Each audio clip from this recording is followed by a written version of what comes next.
প্রধান খবর, নির্বিঘ্নেই মিটেছে রাজ্য বিধানসভা নির্বাচনের শেষ দফা। বুধবার ভোট শেষে সন্ধ্যা থেকে রাত পর্যন্ত মুষলধারা ঝড়বৃষ্টি, তীব্র গরমের মধ্যে স্বস্তি ফিরিয়েছে একাধিক জেলায়।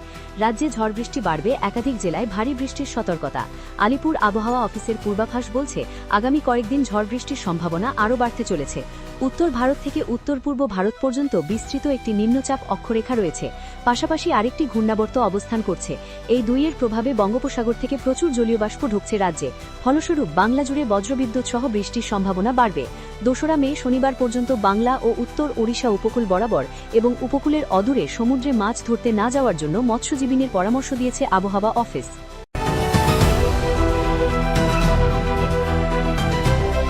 ভয়াবহ পথ দুর্ঘটনায় প্রাণ গেল 2 শিশুসহ 16 শ্রমিকের, আহত হলেন আরও 20 জন।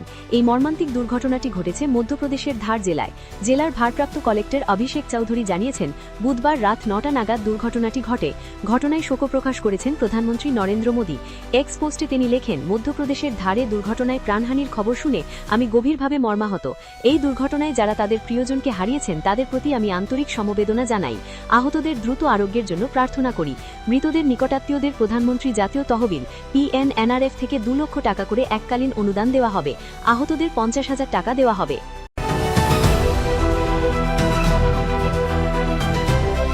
চোখের সৌন্দর্য ফুটিয়ে তোলার ক্ষেত্রে আইলাইনার হল মেকআপের সবচেয়ে অপরিহার্য উপাদান। যদিও কালো এবং বাদামি রং সাধারণত সর্বাধিক ব্যবহৃত শেড হিসেবে পরিচিত, তবুও ঠিক যেভাবে ঠোঁটের রং বা ফাউন্ডেশনের শেড নিজের গায়ের রঙের সঙ্গে মিলিয়ে নেওয়াটা অত্যন্ত জরুরি, ঠিক একইভাবে আইলাইনারের সঠিক শেডটি নির্বাচন করাও আপনাকে একটি নিখুঁত রূপ পেতে সাহায্য করবে। আইলাইনারের এই প্রচলিত শেডগুলি সম্পর্কে জানা প্রয়োজন। পাশাপাশি এমন কিছু ভিন্ন রঙের শেডও দেখা প্রয়োজন যা আপনার নির্দিষ্ট গায়ের রঙের সঙ্গে চমৎকারভাবে মানিয়ে যায়।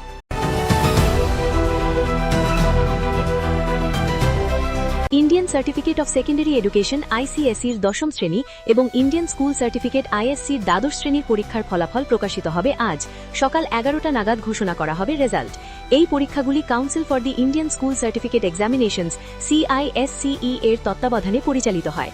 10ম ও দ্বাদশ শ্রেণীর পরীক্ষার্থীরা CISCE-র অফিসিয়াল ওয়েবসাইট CISCE.org এবং results.cisce.org থেকে তাদের ফলাফল দেখতে পাবেন। ফলাফল ডাউনলোড করার জন্য শিক্ষার্থীদের CISCE-র অফিসিয়াল ওয়েবসাইটগুলিতে গিয়ে ISC রেজাল্ট 2026 বা ICSE রেজাল্ট 2026 ট্যাবে ক্লিক করতে হবে। প্রয়োজনীয় সমস্ত তথ্য পূরণ করার পর শিক্ষার্থীরা তাদের প্রাপ্ত নম্বর বা স্কোর দেখতে পাবে।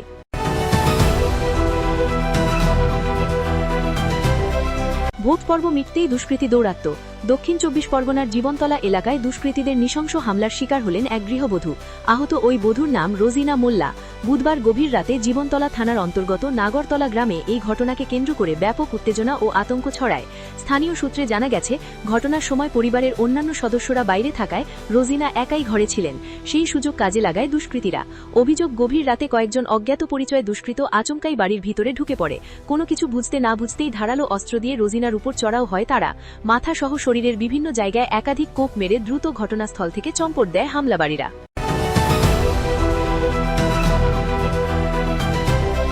বুধবার সন্ধ্যায় প্রবল বৃষ্টির কারণে বেঙ্গালুরুর বাউরিং হাসপাতালের সীমানার দেওয়াল ধসে পড়লে এই ঘটনায় 2 শিশুসহ অন্তত 7 জনের মৃত্যু হয়েছে বলে আশঙ্কা করা হয়েছে। এছাড়াও এই ঘটনায় আরও বেশ কয়েকজন গুরুতর আহত হয়েছেন বলে জানা গেছে। নিহতরা ছিলেন রাস্তার হকার। বেঙ্গালুরুর বাস্তু শিবাজীনগর এলাকার হাসপাতালের সীমানা প্রাচীর সংলগ্ন ফুটপাথে দীর্ঘদিন ধরে ব্যবসা করতেন তারা। নিহতদের পরিচয় এবং অন্যান্য বিস্তারিত তথ্য এখনও নিশ্চিত করা সম্ভব হয়নি। মুখ্যমন্ত্রী সিদ্ধারামাইয়া এবং বেঙ্গালুরুর পুলিশ কমিশনার সীমান্ত কুমার সিং ঘটনাস্থল পরিদর্শন করেছেন। বেঙ্গালুরুর পুলিশ কমিশনার জানান, 1 ঘণ্টারও বেশি সময় ধরে শহরে প্রবল বৃষ্টিপাতের কারণেই ওই দেওয়ালটি ধসে পড়েছে।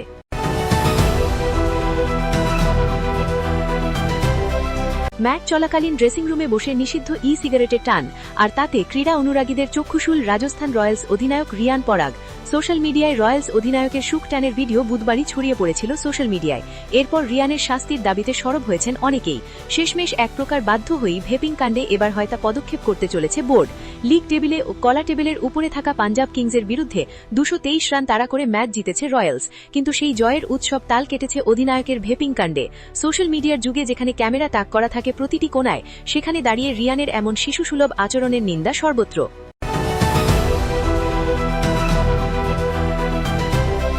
কবজির চোটে কুইন্টন ডিকক শেষ মুহূর্তে ছিটকে যাওয়ায় পড়ে পাওয়া 14 আনা সুযোগ এসে গিয়েছিল তার কাছে, যার পূর্ণ সদ্ব্যবহার করলেন রায়ান রিকেলটন। 8 দিন আগে গড়া তিলক বর্মার নজির ভেঙে মুম্বাই ইন্ডিয়ান্সের দ্রুততম সেঞ্চুরিয়ান হয়ে গেলেন প্রথাই ব্যাটার।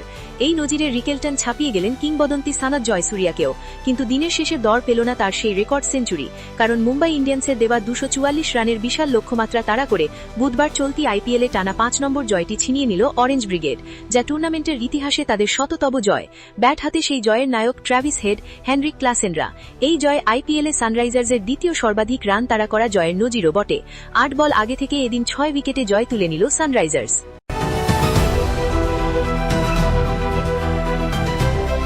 একটি নেটওয়ার্ক ম্যাপে জম্মু ও কাশ্মীরকে পাকিস্তানের অংশ হিসেবে দেখানোর জেরে নয়া তীব্র বিতর্কের মুখোমুখি নেপাল। তারপরই অবশ্য ক্ষমা চেয়েছে সেদেশের এয়ারলাইন্স। বৃহস্পতিবার নেপাল এয়ারলাইন্স তাদের ম্যাপটিকে মানচিত্র সংক্রান্ত ত্রুটি হিসেবে জানিয়ে ক্ষমা প্রার্থনা করেছে। তীব্র সমালোচনার মুখে বুধবারই নেপাল এয়ারলাইন্স তাদের সোশ্যাল মিডিয়া থেকে ওই পোস্টটি মুছে ফেলেছিল। এক্স প্ল্যাটফর্মে দেওয়া এক পোস্টে তারা জানিয়েছে, আমাদের সোশ্যাল মিডিয়া চ্যানেলগুলিতে সম্প্রতি শেয়ার করা নেটওয়ার্ক ম্যাপটিতে যে ত্রুটি দেখা দিয়েছে তার জন্য আমরা আন্তরিকভাবে ক্ষমা প্রার্থী। ওই ম্যাপটিতে আন্তর্জাতিক সীমান্ত সংক্রান্ত গুরুতর মানচিত্রগত ত্রুটি ছিল, যা নেপাল সরকার বা নেপাল এয়ারলাইন্সের দপ্তর অনুমোদন করছে না।